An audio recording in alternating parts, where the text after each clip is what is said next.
بسم اللہ الرحمن الرحیم اعوذ باللہ من الشیطان الرجیم بسم اللہ الرحمن الرحیم۔ السلام علیکم۔ آج آپ کا میزبان ڈاکٹر کاشف بشیر تفہیم القرآن سیریز کی قسط نمبر 129 کے ساتھ آپ کے سامنے حاضر خدمت ہے، جس میں ہم انشاءاللہ سورہ الاعراف کی آیت نمبر 73 سے آغاز کر رہے ہیں، اس دعا کے ساتھ، اس شکر کے ساتھ کہ اللہ تعالیٰ کا لاکھ لاکھ شکر ہے کہ اس نے ہمیں توفیق بخشی کہ ہم نے اس سلسلے کا آغاز کیا اور الحمدللہ اس کو ابھی تک جاری رکھے ہوئے ہیں، اور اللہ سے دعا ہے کہ وہ ہمیں اس رستے میں استقامت سے نوازے۔ بسم اللہ الرحمن الرحیم۔ وَإِلَىٰ ثَمُودَ أَخَاهُمْ صَالِحًا قَالَ يَا قَوْمِ اعْبُدُوا اللَّهَ مَا لَكُم مِّنْ إِلَٰهٍ غَيْرُهُ قَدْ جَاءَتْكُم بَيِّنَةٌ مِّن رَّبِّكُمْ هَٰذِهِ نَاقَةُ اللَّهِ لَكُمْ آيَةً فَذَرُوهَا تَأْكُلْ فِي أَرْضِ اللَّهِ وَلَا تَمَسُّوهَا بِسُوءٍ فَيَأْخُذَكُمْ عَذَابٌ أَلِيمٌ۔ ترجمہ: اور سمود کی طرف ہم نے ان کے بھائی صالح علیہ السلام کو بھیجا۔ اس نے کہا، اے برادران قوم، اللہ کی بندگی کرو، اس کے سوا تمہارا کوئی خدا نہیں ہے۔ تمہارے پاس تمہارے رب کی کھلی دلیل آ گئی ہے، یہ اللہ کی اونٹنی تمہارے لیے ایک نشانی کے طور پر ہے، لہٰذا اسے چھوڑ دو کہ خدا کی زمین میں چرتی پھرے، اس کو کسی برے ارادے سے ہاتھ نہ لگانا، ورنہ ایک دردناک عذاب تمہیں آ لے گا۔ سمود یہ عرب کی قدیم ترین اقوام میں سے دوسری قوم ہے جو عاد کے بعد سب سے زیادہ مشہور و معروف ہے۔ نزول قرآن سے پہلے اس کے قصے اہل عرب میں زبان زد عام تھے۔ زمانہ جاہلیت کے اشعار اور خطبوں میں بکثرت اس کا ذکر ملتا ہے۔ اسیریا کے کتبات اور یونان، اسکندریہ اور روم کے قدیم مورخین اور جغرافیہ نویس بھی اس کا ذکر کرتے ہیں۔ مسیح علیہ السلام کی پیدائش سے کچھ عرصہ پہلے تک اس قوم کے کچھ بقایا موجود تھے، چنانچہ رومی مورخین کا بیان ہے کہ یہ لوگ رومن افواج میں بھرتی ہوئے اور نبطیوں کے خلاف لڑے جن سے ان کی دشمنی تھی۔ اس قوم کا مسکن شمالی مغربی عرب کا وہ علاقہ تھا جو آج بھی الحجر کے نام سے موسوم ہے۔ موجودہ زمانے میں مدینہ اور تبوک کے درمیان حجاز ریلوے پر ایک اسٹیشن پڑتا ہے جسے مدائن صالح کہتے ہیں۔ یہی سمود کا صدر مقام تھا اور قدیم زمانے میں حجر کہلاتا تھا۔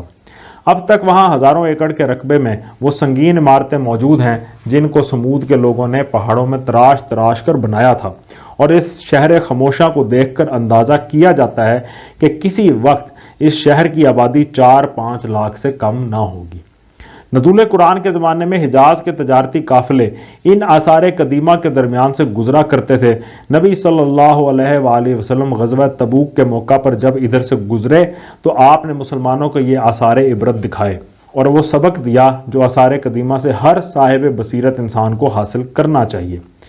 ایک جگہ آپ نے ایک کنویں کی نشاندہی کر کے بتایا کہ یہی وہ کنواں ہے جس سے حضرت صالح علیہ السلام کی اونٹنی پانی پیتی تھی، اور مسلمانوں کو ہدایت کی کہ صرف اسی کنویں سے پانی لینا، باقی کنووں کا پانی نہ پینا۔ ایک پہاڑی درے کو دکھا کر آپ نے بتایا کہ اسی درے سے وہ اونٹنی پانی پینے کے لیے آتی تھی، چنانچہ وہ مقام آج بھی فج الناقہ کے نام سے مشہور ہے۔ ان کے کھنڈوں میں جو مسلمان سیر کرتے پھر رہے تھے ان کو آپ نے جمع کیا اور ان کے سامنے خطبہ دیا، جس میں سمود کے انجام پر عبرت دلائی اور فرمایا کہ یہ اس قوم کا علاقہ ہے جس پر خدا کا عذاب نازل ہوا تھا، لہٰذا یہاں سے جلدی گزر جاؤ، یہ سیر گاہ نہیں ہے بلکہ رونے کا مقام ہے۔ آیت کے اگلے حصے میں آیا کہ یہ اللہ کی اونٹنی تمہارے لیے ایک نشانی کے طور پر ہے۔ اس کی تفسیر میں بتایا گیا کہ ظاہر عبارت سے صاف محسوس ہوتا ہے کہ پہلے فقرے میں اللہ کی جس کھلی دلیل کا ذکر فرمایا گیا ہے اس سے مراد یہی اونٹنی ہے،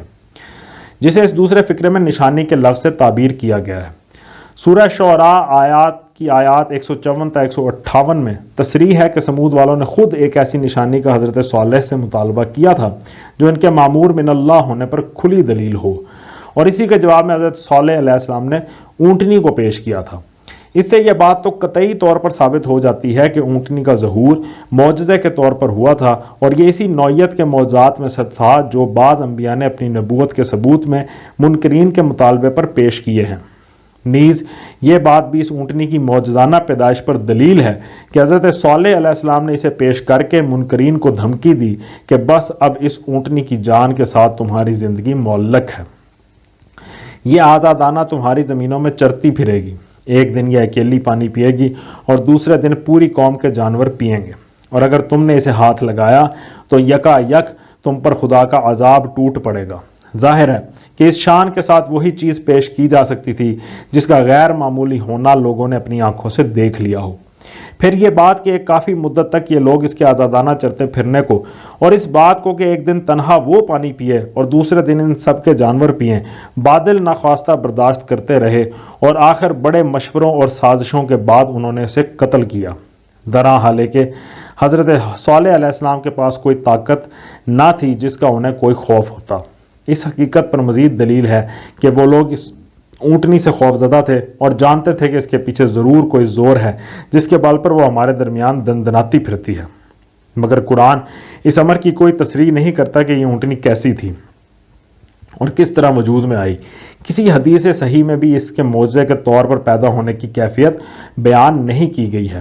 اس لیے ان روایات کو تسلیم کرنا کچھ ضروری نہیں جو مفسرین نے اس کی کیفیت پیدائش کے متعلق نقل کی ہیں، لیکن یہ بات کہ وہ کسی نہ کسی طور پر معجزے کی حیثیت رکھتی تھی قرآن سے ثابت ہے۔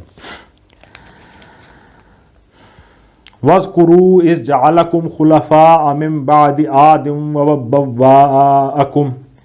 فِي الْأَرْضِ تَتَّخِذُونَ مِنْ سُهُولِهَا قُصُورًا وَتَنْحِتُونَ الْجِبَالَ بُيُوتًا فَاذْكُرُوا آلاءَ اللَّهِ وَلَا تَعْثَوْا فِي الْأَرْضِ مُفْسِدِينَ۔ ترجمہ: یاد کرو وہ وقت جب اللہ نے قوم عاد کے بعد تمہیں اس کا جانشین بنایا اور تم کو زمین میں یہ منزلت بخشی کہ آج تم اس کے ہموار میدانوں میں عالی شان محل بناتے ہو اور اس کے پہاڑوں کو مکانات کی شکل میں تراشتے ہو، پس اس کی قدرت کے کرشموں سے غافل نہ ہو جاؤ اور زمین میں فساد برپا نہ کرو۔ پہاڑوں کو مکانات کی شکل میں تراشتے ہو، اس کی تفسیر میں آیا کہ سمود کی یہ صنعت ویسی ہی تھی جیسی ہندوستان میں ایلورا، ایجنٹا اور بعض دوسرے مقامات پر پائی جاتی ہے، یعنی وہ پہاڑوں کو تراش کر ان کے اندر بڑی بڑی عالیشان عمارتیں بناتے تھے، جیسا کہ اوپر بیان ہوا ہے۔ مدائن صالح میں اب تک ان کی کچھ عمارتیں جوں کی توں موجود ہیں اور ان کو دیکھ کر اندازہ ہوتا ہے کہ اس قوم نے انجینئرنگ میں کتنی حیرت انگیز ترقی کی تھی۔ آیت کے آخر میں آیا کہ زمین میں فساد برپا نہ کرو، یعنی عاد کے انجام سے سبق لو۔ جس خدا کی قدرت نے اس مفسد قوم کو برباد کر کے تمہیں اس کی جگہ سر بلند کیا، وہی خدا تمہیں برباد کر کے دوسروں کو تمہارا جانشین بنا سکتا ہے اگر تم بھی عاد کی طرح مفسد بن جاؤ گے۔ قال الملأ الذين استكبروا من قومه للذين استضعفوا لمن آمن منهم أتعلمون أن صالحا مرسل من ربه قالوا إنا بما أرسل به مؤمنون۔ ترجمہ: یعنی اس کی قوم کے سرداروں نے جو بڑے بنے ہوئے تھے کمزور طبقے کے ان لوگوں سے جو ایمان لے آئے تھے کہا، کیا تم واقعی یہ جانتے ہو کہ صالح علیہ السلام اپنے رب کا پیغمبر ہے؟ انہوں نے جواب دیا، بے شک جس پیغام کے ساتھ وہ بھیجا گیا ہے اسے ہم مانتے ہیں۔ قال الذين استكبروا انا بالذي آمنتم به كافرون۔ ترجمہ: ان بڑائی کے مدعیوں نے کہا جس چیز کو تم نے مانا ہے ہم اس کے منکر ہیں۔ فعقروا الناقة وعتوا عن امر ربهم وقالوا يا صالح ائتنا بما تعدنا ان كنت من المرسلين۔ ترجمہ: پھر انہوں نے اس اونٹنی کو مار ڈالا اور پورے تمرد کے ساتھ اپنے رب کے حکم کی خلاف ورزی کر گزرے اور صالح علیہ السلام سے کہہ دیا کہ لے آ وہ عذاب جس کی تو ہمیں دھمکی دیتا ہے اگر تو واقعی پیغمبروں میں سے ہے۔ پھر انہوں نے اس اونٹنی کو مار ڈالا۔ تفسیر میں آتا ہے اگرچہ مارا ایک شخص نے تھا جیسا کہ سورہ قمر اور سورہ شمس میں ارشاد ہوا ہے، لیکن چونکہ پوری قوم اس مجرم کی پشت پر تھی اور وہ دراصل اس جرم میں قوم کی مرضی کا آلائے کار تھا، اس لیے الزام پوری قوم پر عائد کیا گیا ہے۔ ہر وہ گناہ جو قوم کی خواہش کے مطابق کیا جائے یا جس کا ارتکاب کو قوم کی رضا اور پسندیدگی حاصل ہو ایک قومی گناہ ہے۔ خواہ اس کا ارتکاب کرنے والا ایک فرد واحد ہو۔ صرف یہی نہیں بلکہ قرآن کہتا ہے کہ جو گناہ قوم کے درمیان علل اعلان کیا جائے اور قوم اسے گوارا کرے وہ بھی قومی گناہ ہے۔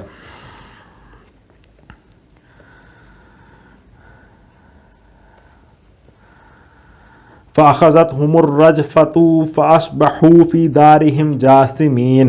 ترجمہ، آخر کار ایک دہلا دینے والی آفت نے انہیں آ لیا اور وہ اپنے گھروں میں اوندھے پڑے کے پڑے رہ گئے۔ تفسیر میں ہے اس آفت کو یہاں رجفہ، اضطراب انگیز یا ہلا مارنے والی کہا گیا ہے، اور دوسرے مقامات پر اسی کے لیے صیحۃ، چیخ یعنی صاعقہ، کڑاکہ، اور طاغیہ یعنی سخت زور کی آواز کے الفاظ استعمال کیے گئے ہیں۔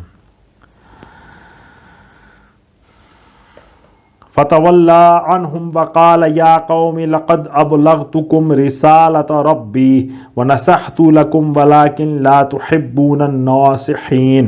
ترجمہ، اور صالح علیہ السلام یہ کہتا ہوا ان کی بستیوں سے نکل گیا کہ اے میری قوم، میں نے اپنے رب کا پیغام تجھے پہنچا دیا اور میں نے تیری بہت خیر خواہی کی،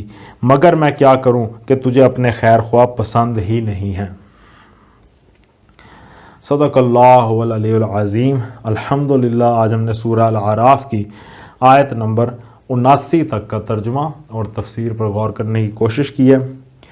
اور اللہ تعالیٰ سے دعا ہے کہ اللہ تعالیٰ ہمارے لیے آسانیاں پیدا فرمائے، اور جتنے بھی لوگ مشکلات میں گھرے ہوئے ہیں اللہ تعالیٰ ان کے لیے آسانیاں پیدا فرمائے، خاص طور پر سیلاب زدگان کے لیے اللہ تعالیٰ آسانیاں پیدا فرمائے، ان کی غیبی مدد فرمائے، ان کے لیے جلد از جلد ان کو ریہیبلیٹیشن کرنے کے تمام مواقع فراہم ہو جائیں، اور اللہ تعالیٰ سے یہ بھی دعا ہے کہ اللہ تعالیٰ ہمیں توفیق دے کہ ہم ان کی زیادہ سے زیادہ بڑھ چڑھ کے مدد کر سکیں۔ اسی دعا کے ساتھ آپ سے اجازت چاہیں گے، اپنا بہت خیال رکھیں، آپ لوگوں کا بہت بہت شکریہ، اللہ حافظ۔